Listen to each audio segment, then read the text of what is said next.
Hello, ladies and gentlemen. Greg Michalowski from ForexLive.com. As we head toward the weekend, I want to take a look at the dollar versus yen. And this time, I'm going to take a look at it from the 4-hour perspective as a preview, as a review for this week, and also a preview for the week going forward. And what we notice about the 4-hour chart here, especially during this week's trading is defined by these dash lines. This dash line represents the start of the trading week. This dash line represents the end of the trading week, and it'll come in when we get to the weekend. But what we notice here with the moving averages in particular, this blue line represents the 100-bar moving average, and again, this is the 4-hour chart. And what we see here at the beginning of the week, the price action was finding support against that 100-hour moving average. The buyers remaining in control, and the price actually tried to move higher and actually moved above this swing area, right, going back in time through here. This swing area was a ceiling through here, and then it became a floor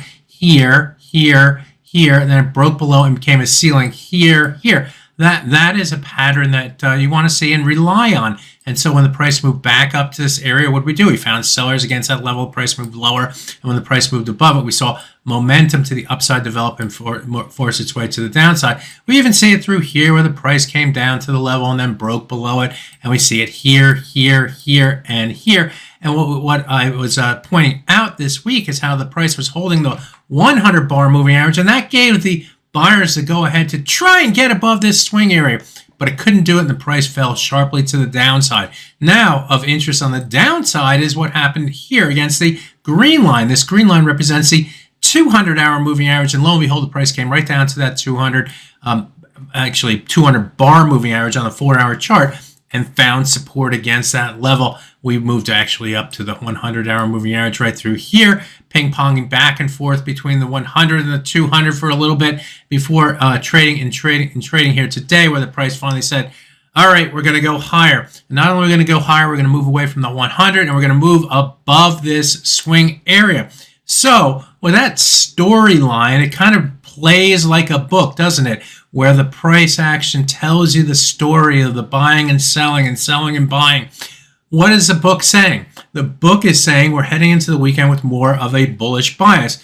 Above the 135.36 level, that's the high of this swing area right through here.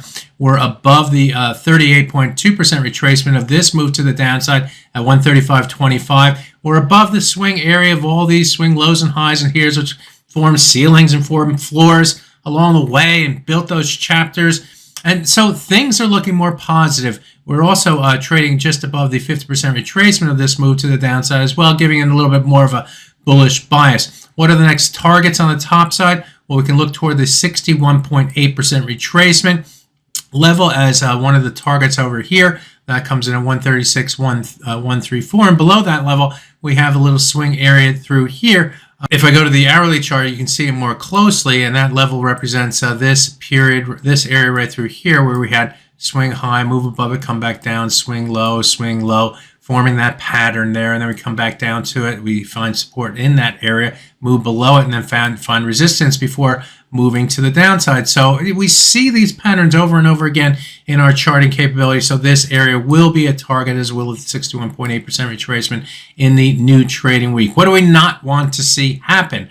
Well, let's go back to the 4-hour chart and back to our swing area that we saw through here, this yellow area right here. We don't want to see the price move back below those levels. Would we? That would ruin this break to the upside, and we'd have the buyers likely turn to sellers on a break of below this area, 135.36 down to 135.13. That's what I look for in support in the new trading week. So there you have it, a look at the dollar versus yen. We know our targets, we know our support, we know the storyline from this week's trading, and that story makes a lot of sense to me. Does it to you? My name is Greg Michalowski. Good fortune with your trading. Bye-bye now.